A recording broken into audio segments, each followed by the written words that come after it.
Yes, we have Ed Holder with Construction Services and Scott Nielsen, Assistant Superintendent of Secondary Schools. They are representing the work of a large group of people to bring us to this point, and they're excited to share where we are at this point. I think Pete wanted to take a moment to introduce our new director of Construction Services. Yes, I forgot about that. Thanks. Thanks, Ed. Sure.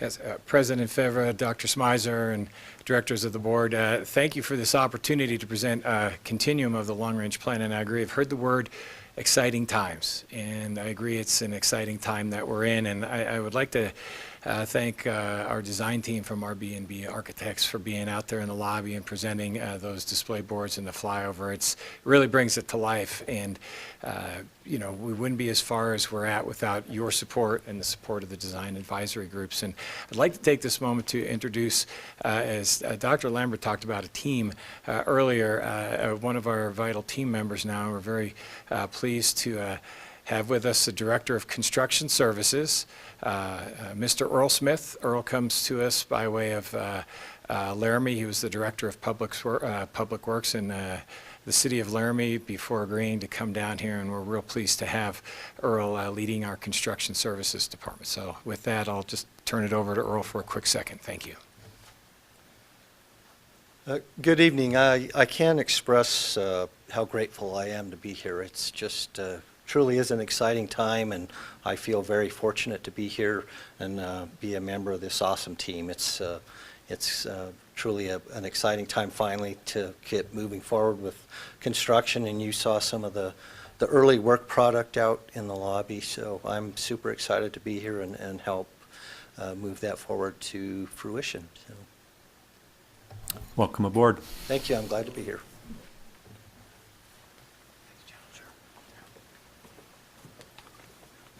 He's really glad not to be driving up 287 every day now. It just comes. Well, thank you for this opportunity to roll out what we hope is going to be a very exciting process. Tonight we are publicly rolling out the schematic design process, but for the last 6 months we have been working on this with not only our in-house educational staff, our planning and facilities staff. We've had RB&B Architects, all of their consultants involved in this process. What you are seeing tonight out in the lobby kind of represents our current best effort that we want to put forward. What you don't see is probably the 10, 15, or 20 drawings before that one that we went through, and all of the pluses and minuses and all the things that we wound up going through, and the variations of flip-flopping parts and pieces.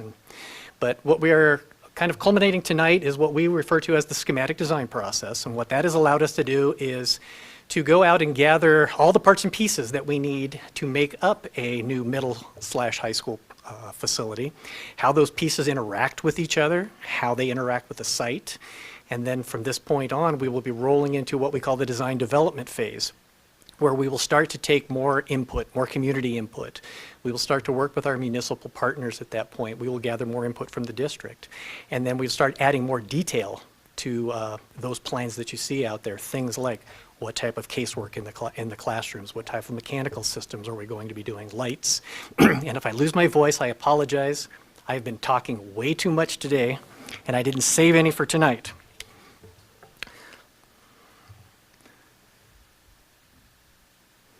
And I think I just covered most of the steps on here. So let's roll through. What we were sharing out in the lobby tonight is a schematic site plan of the prospect site at this point. I think it was part of your board packet, and we also plan on, after tonight's meeting, we will be putting this out on the website. And hopefully, I think there was a question early on, we do want to get this out. We do want to get some community engagement. We want to get some feedback back. At this point, we have not necessarily shared those with the community, but on Monday, we sent out an email link to your agenda item to our community partners so that they could go download what you received on Friday, and they are seeing it for the first time, and shortly after you're seeing it. So actually, you're seeing it for the first time, they're seeing it after you. So at this point, we will then also start to roll out what we call a site plan advisory review. We'll be working with each of the communities to get more detail from their planning and zoning boards. But we have the Prospect site. We have the Wellington site, which we just closed on the 25th. Thank you and congratulations on bringing that process to closure. As part of that plan, I think we purchased 130 some odd acres up there. We have always tried to attempt to master plan a K-12 facility up there. So the site plan that you see shows an elementary school site, a middle school site, as well as the high school site, and then the road infrastructure that would connect those three sites and how they connect back to the community. The building itself is a two-story building. I think we've only included in this slideshow tonight the first floor, but there is a second floor, so it is a two-story facility. As you probably saw in some of the graphics out in the lobby, the 3D fly-through is kind of like a drone flying through the buildings and through the walls and through the glass and all kinds of fun stuff. We won't do that once the building's built, but this opportunity with the new CAD software that we have, and I think there was a reference too that the drawings may look like they were further along than they really are, but with the advent of the computer technology and the things we do anymore, you don't sit and do hand sketches anymore. Everything's done on the computer, and it allows us to keep refining and developing those plans as we go along. So it is the first shot across the bow, and hopefully what you will see over the next few months as we work through design development, there will be things that we get from the input from the community, from board, from other staff members. You might see some minor changes. You might see a few major changes. I don't think you would see any huge significant changes from where we're at right now. We have tried to vet a lot of those little things. The questions that the board had were great questions, and we do probably have somewhere in the archives flip-flop versions of plans that have the building in different places and the ball fields in different places and how it interacts with the community.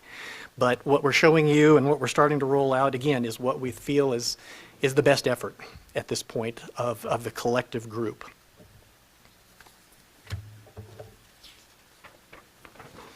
The complex at Prospect still includes the athletic complex as part of it.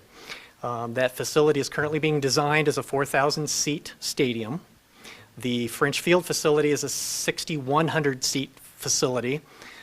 It was the collective decision again that we did not need two large 6,100-seat venues, that maybe mixing things up a little bit, having a large venue, a medium-sized venue, and then some other venues would give us some opportunity to really be able to schedule those differently.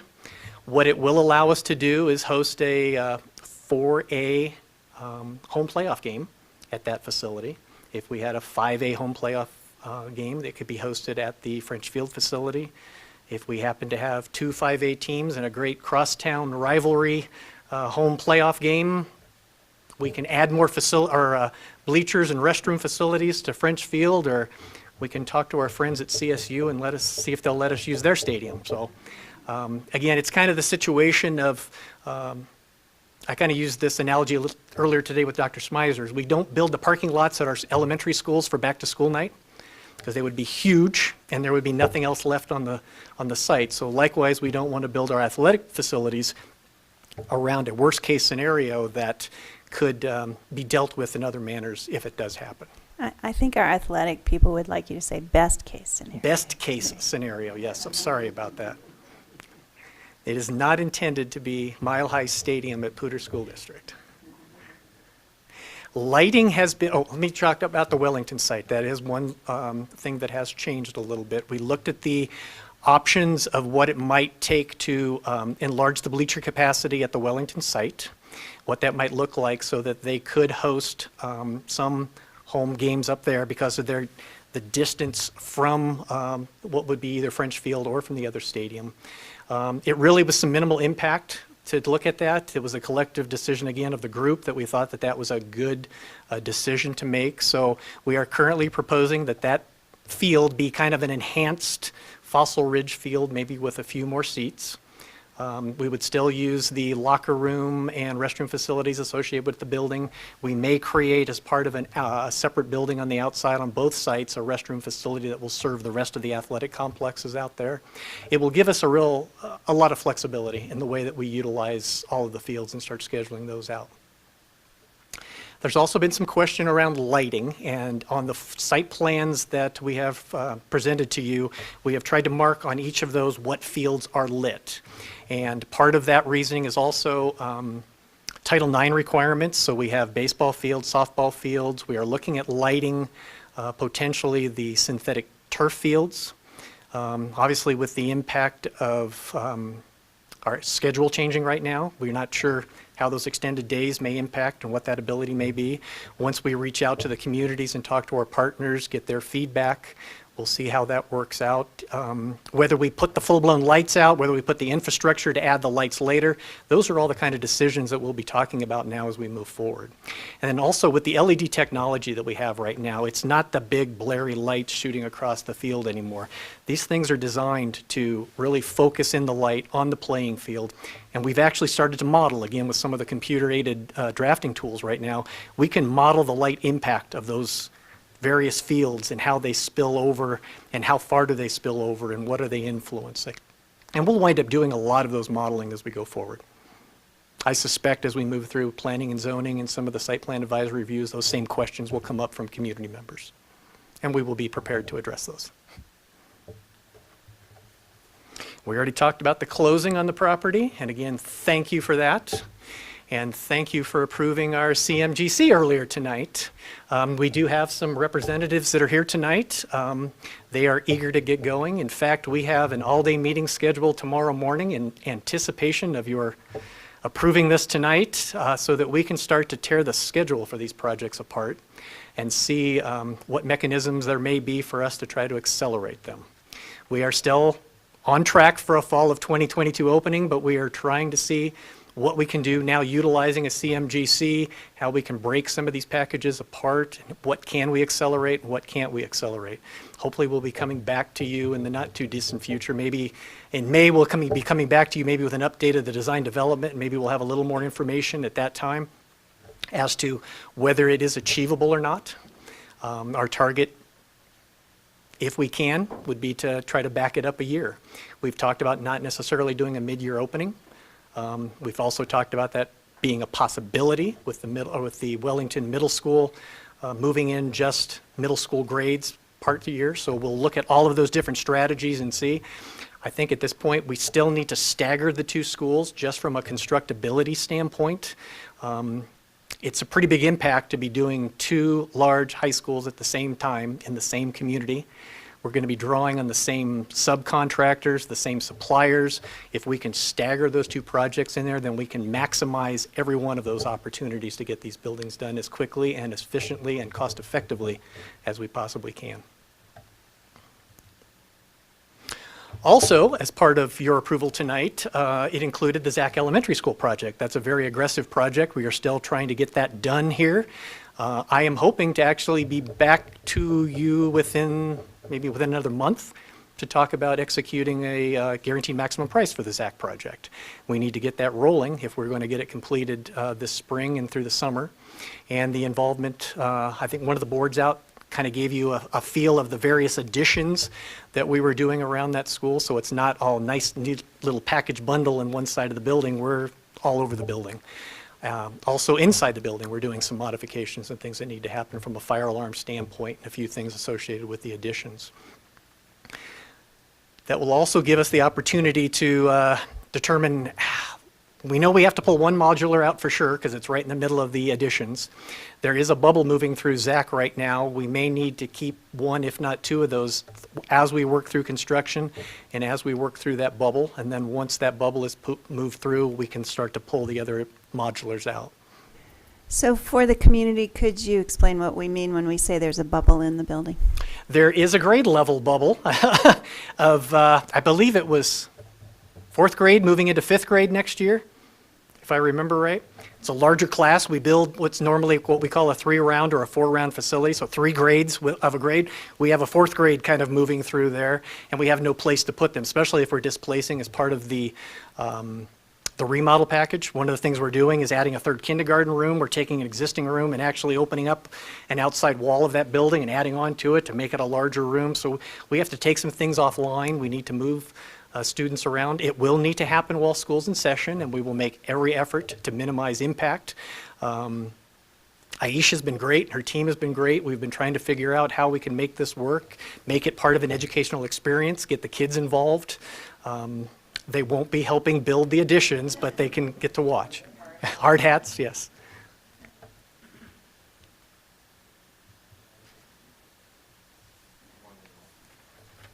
If you would like to have questions as we You go. want to keep moving?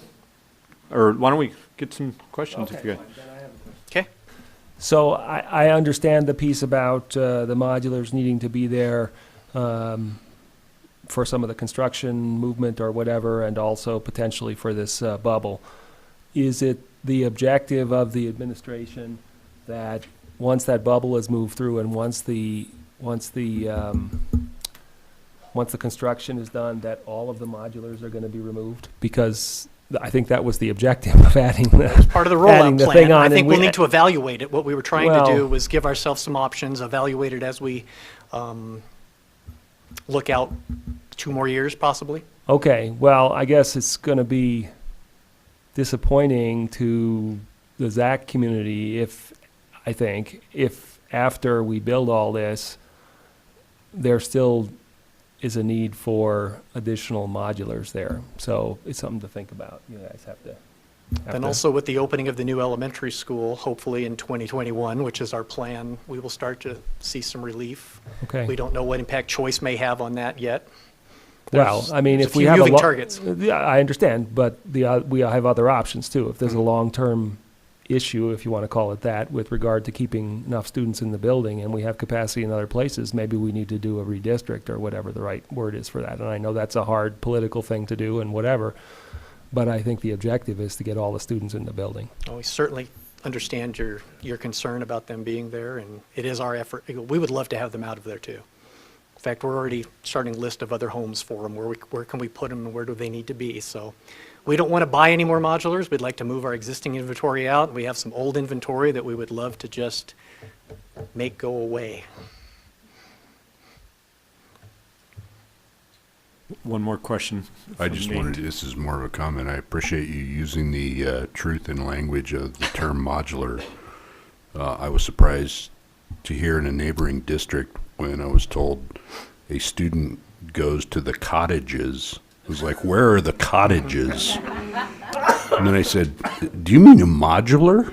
So, thank you for keeping We have a few the- we refer to as permanents because they've been there for about the last 20 years.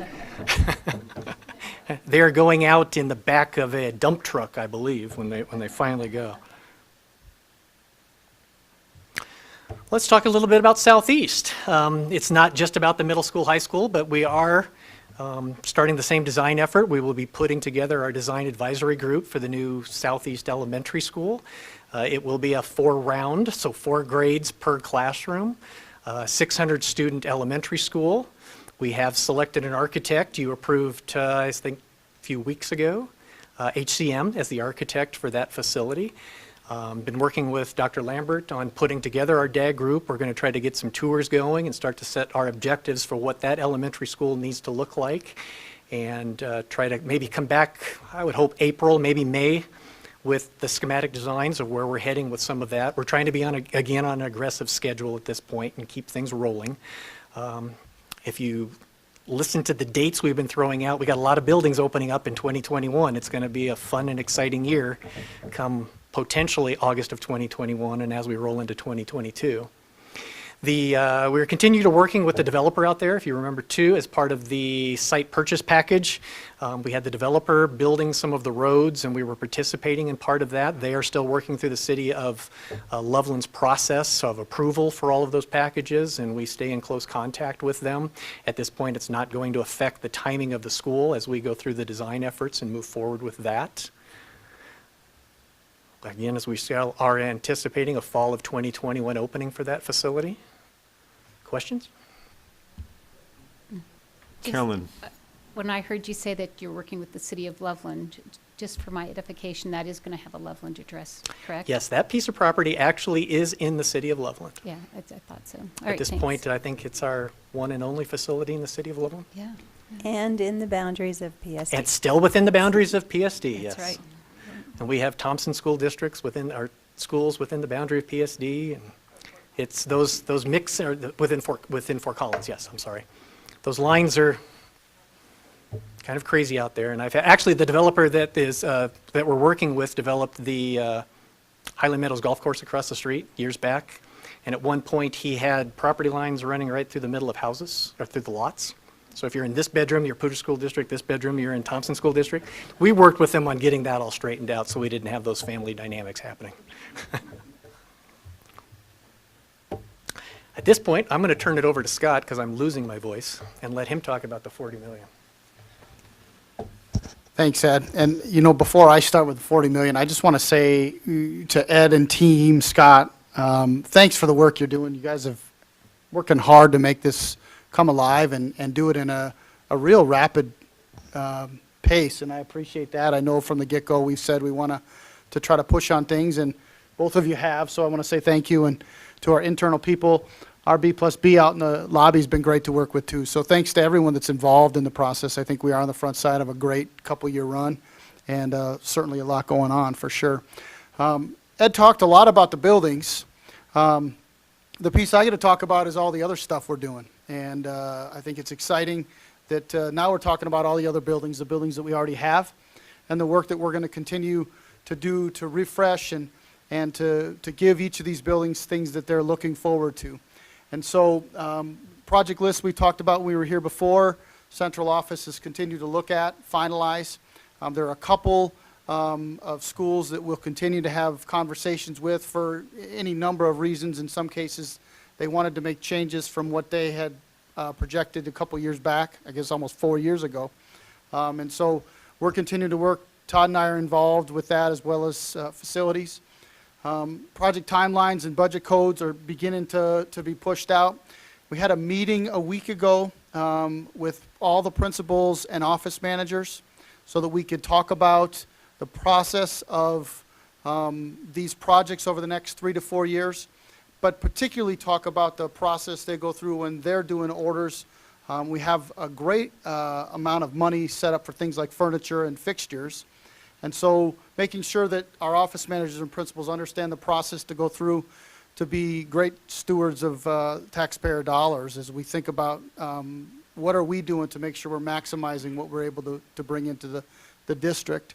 I already said, I guess, that we're looking at these projects being finished in a 3 to 4 year period, and I think that's interesting as we talked to the principals last week, because the last time we had a large bond that we were pushing projects out in the system, it was over a lot larger period of time than the 3 to 4 year period we're going to look to do all this work over that short period of time. So, but exciting work ahead, and I think our buildings are getting excited about what work is going to get done, and they're really looking forward to what's happening in the next 6-8 months, where they can start to see that work beginning, and particularly refreshing some of the furniture that they have in front of their students. I think there's a lot of excitement in the district just for that shift, which is a pretty large ask for the groups in the next chunk of time.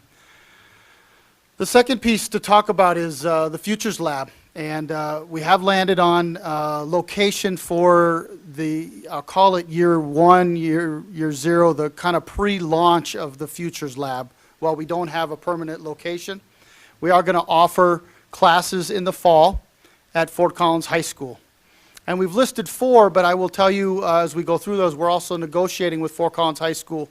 They are interested in the Futures Lab at Fort Collins, offering a building trades offering too, which we're very interested in trying to figure out how we could offer that also. So that would give us the entrepreneurial class, which is allowing students to come at it thinking about building a business.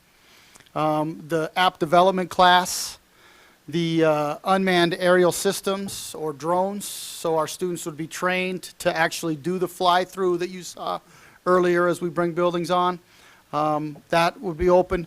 And then AP Seminar, which is, there was a question from the board on, I'll talk a little bit about AP Seminar because I think it's an interesting selection for us. It's a class that we've tried to offer in the district in the past and haven't had enough offerings at, and in this case at Fort Collins High School. It's in its official form is a 2-year program that students would take over 2 years. You would take seminar first and capstone second. I think that's right.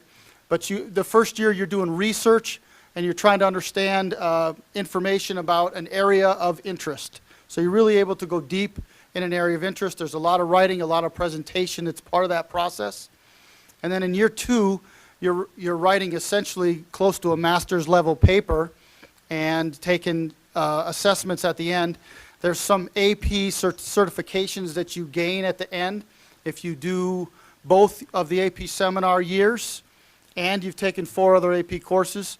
You actually are allowed an AP certification you can't attain any other way.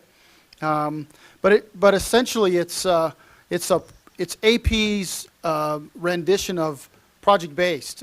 It's going into this inquiry-based approach, allowing students to dig into a passion area, go deep, research, do some presentation on it, potentially come up with some kind of solution to a problem. So it's our way through the AP lens of doing what I talked about a year ago that we saw at Iowa Big. It's that kind of model, but it's through an AP lens, which we think in our community fits a need. So that's those 4, and then potentially I talked about a building trades or a big build kind of tiny house approach that allows our trades community to get involved in the school. We certainly want that to be a part of our fixed futures lab. The ability to pull it off at Fort Collins, we're still trying to figure out, but that's why that would be a 5th offering next year we think would enrich what we're able to do in year 1. Again, we anticipate that in fall of 19. We're looking for about 100, 110, 120 individuals next year to be a part. We want to learn how to move kids around. How does the schedule work with students? So we want to understand some of those pieces as we think about the next year. We're anticipating growing the program, having hopefully a fixed location for the fall of 2020 and that 2020-2021 year. And we continue as a internal system to look at what our options are for a permanent facility, and we hope we're able to come back to you relatively soon with some information about a permanent location. The last part that I'll talk about in terms of movement is each time we talk long-range plan, and I think at some point we'll have to talk about shifting that language because it's now the plan that's upon us. But this part of it continues to be long range, right? We have to continue to think about growth.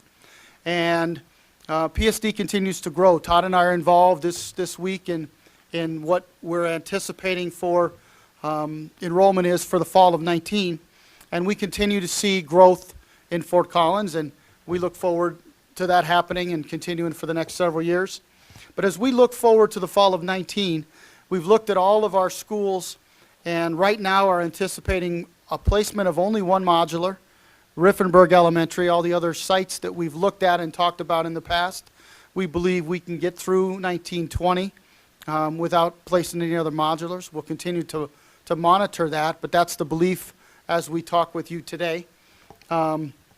We will continue to evaluate based on where things land in October for next year's students, but also looking at the anticipated growth into the 2020-2021 school year as to what other mitigation we'll have to do with modulars. But we also have the ability to mitigate in other ways. I'm thinking for me, particularly Wellington and Preston are the 2 hot areas, and depending on what we're able to do with the new schools, at that point we're only talking about 1 year of mitigation to get to the new buildings, which will help offset students at Preston and obviously be a huge relief for the Wellington building. And so we'll continue to monitor that. As we think there's longer term growth management options, one of the ones I will put out in front of the board tonight that we are considering strongly is the Wellington Middle School site becoming a 4-5 in Wellington. And so we started to have conversations about how that might look. That allows us to have 2 pre-K3s up in Wellington, and with both pre-K3s coming together in a 4-5, it's an intriguing 4-5 building with the amenities of a middle school for upper elementary students.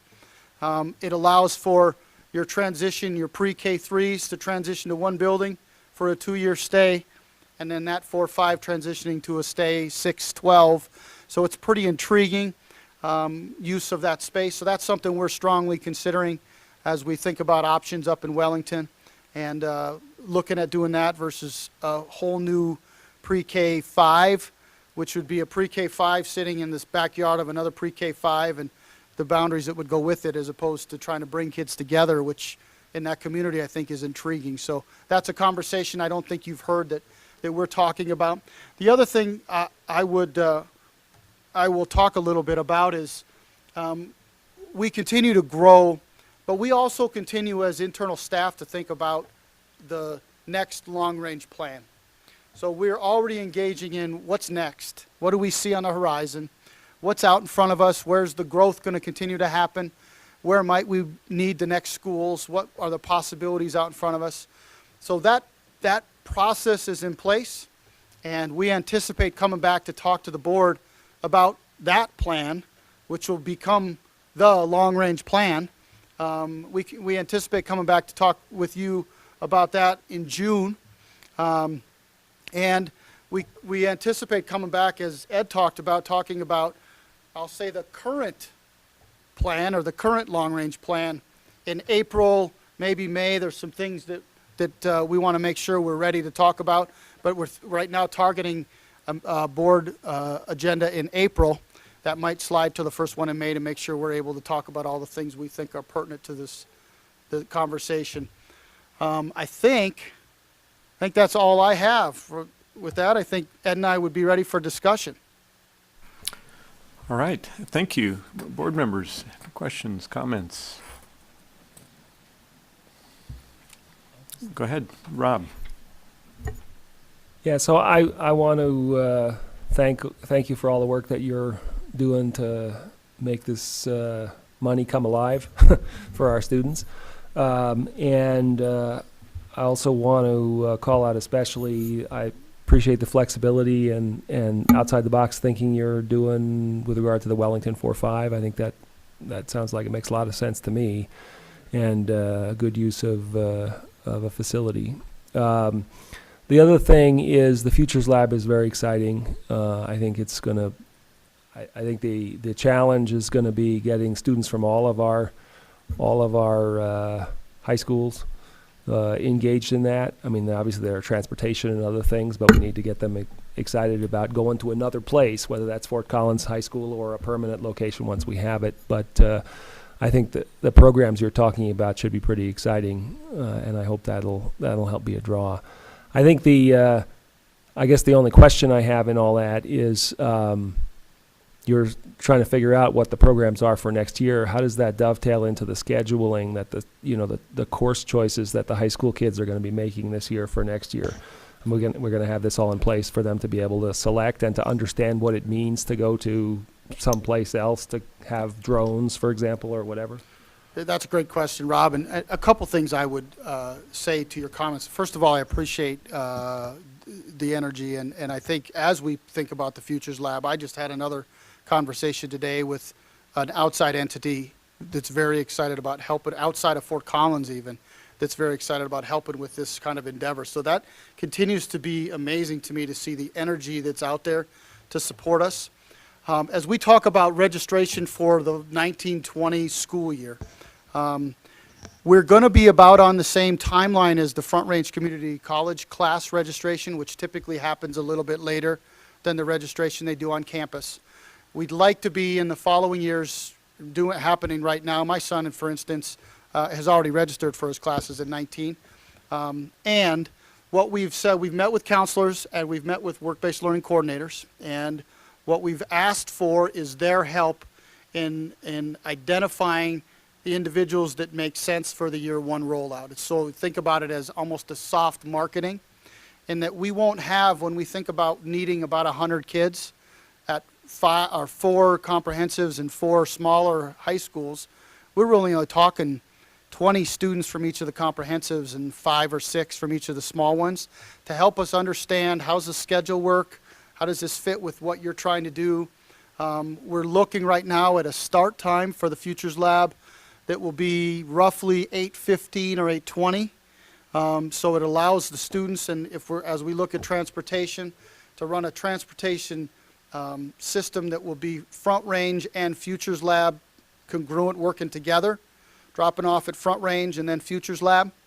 And both of those models starting well before the 9 o'clock start time that most of our high schools will be on.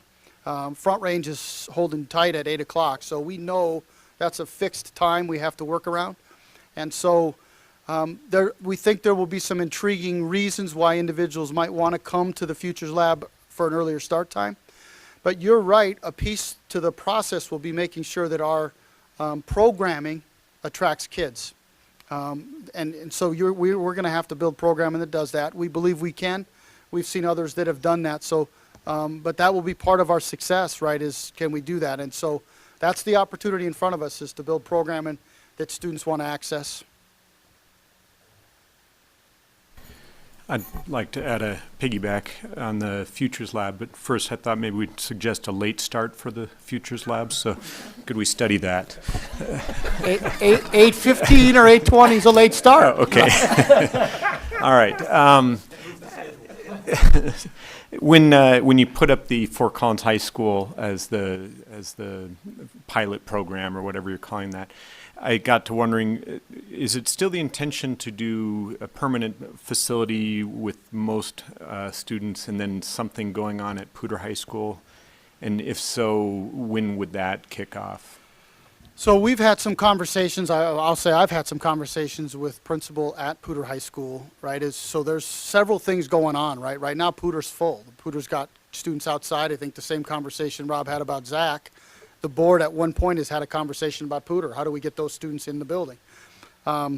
So taking a look at what happens at Poudre over the duration of the time, and does it make sense for that becoming an opportunity? We have that possibility at some point to do some classes there if in fact it shrinks in their space. There's also other possibilities if that doesn't work out, that we could look at spaces in different places around the city. I addressed Rob by saying it's been interesting to see the interest that people, places, groups have in this project. And there are other groups that are interested in partnering in the future that we might be intrigued by. Once we get it up and running and figure out what we're doing, it becomes easier to think about what might the next phase look like. But certainly Poudre could be an option if it has space, and is logical that if it has space, that would be a way to utilize it. Okay, so actually it sounds like that's more forward-thinking, somewhat speculative still. It was not Yeah, I think so. many ways locked if we in. think about, we've got this first year that's 1920, that's 4 or 5 classes if we do the big build class at Collins. If we have a permanent site for the following year, we would certainly roll those 4 or 5 programs over there and enhance those programs with some others. But I would assume that a space we're looking at would take us a couple of years to fill up. And at that point, you're looking at what's the need? How many kids really are interested? Do we need something in a different location? I think the anticipation would be we certainly could, but we might get to a place and find out we're able to serve the need in one space. I think we'll learn, but we're probably 23 school year before we fill up a big building. And so, I think we're a few years from needing extra space, but that coincides with about the time that Poudre would start to drop enrollment. If they're it's gonna be about that same time period. Rob. Yeah, I just had one follow-up on the time thing. So next year, you're talking about it being 8:15, 8:20, whatever, that kind of time frame, right? I'm assuming, correct me if I'm wrong, that once we have a permanent location, there are at least going to be some opportunities more in line with the school day, and it's not all going to be before school or after school in the traditional school day. Is that correct? Yeah, I think we'd like to use the space when we have it. Right, right. Probably early, middle, and late, Good. so that kids have lots of access. Good. Including likely in the evening. Yeah. So I think we'd like to use the space as much as possible to meet the needs of students. That's hard to do at Fort Collins No, because I they're tight understand. on space too. So for us to get our feet wet and figure out how to do it, and I think we'll likely always have some transportation that's loosely connected to Front Range so that we're not running shuttles to Front Range by itself into Futures Lab. But we might find out next year that doesn't work. Yeah. So, but yes, we certainly would like to enhance the time slots we're using. If we're going to end up getting a building, the more of the day we use it, the better investment it will be. Absolutely. I appreciate that. And that nothing you said surprises me. I just wanted to make sure that folks who were listening didn't think we were, just going to do enhanced Futures Lab stuff before school, because that intersects with some of the concerns that folks have had about the changes in scheduling anyway. So thank you for the Yep. clarification. You're welcome. Any other questions or comments? Kristen? I just want to say thank you to everybody who's been working on this. I know it's been fast and furious, and it just looks fantastic. It's extremely exciting to see, as you say, the money being well spent and for the students. And so, thank you for all that you've been doing. And so, for people who are sort of wondering where okay, we finally approved the money and it's finally been out of litigation and we can finally start using it. They're working hard to get this done. So if you can come down, you said it's between now and February 15th, is that right, by Friday? We said through Friday, we're going to try to leave them out there, and then we'll also put them out on the website. Okay, so look for all that on the website and out in the JCC here to take a look at it, because it's really impressive. So thank you. Great. It sounds like the board has had a lot of opportunities before the meeting with packet material to reflect on how it intersects with community values, what we're all thinking. Your work is commendable, and we appreciate what you've done. Carolyn, did you have a comment? Well, I just had one comment. It seems like really, I think in the past 2 years, we have really been beating this to death. And I feel like now that we're finally here, I mean, it's just like, I really feel like we're just all taking a big breath and just like being, wow, we're finally here. We're finally going to get going. And I guess I don't have any questions, just because, we have gone over this over and over and over again. And I think we've dreamt it. We sleep it, we get up, we think about it when we're eating, and everything. And so it's been pretty consuming for us for the past 2 years. And so to finally get here, it just feels like a relief. It really does feel good. And Chomping at the bit, getting ready to yes, hear we that. have been chomping at the bit. And it's true that all the staff has been doing wonderful work. So I do appreciate that too. Thanks. Thank you. Okay, so let the notes reflect that the board is stunned into silence. And okay, thank you very much.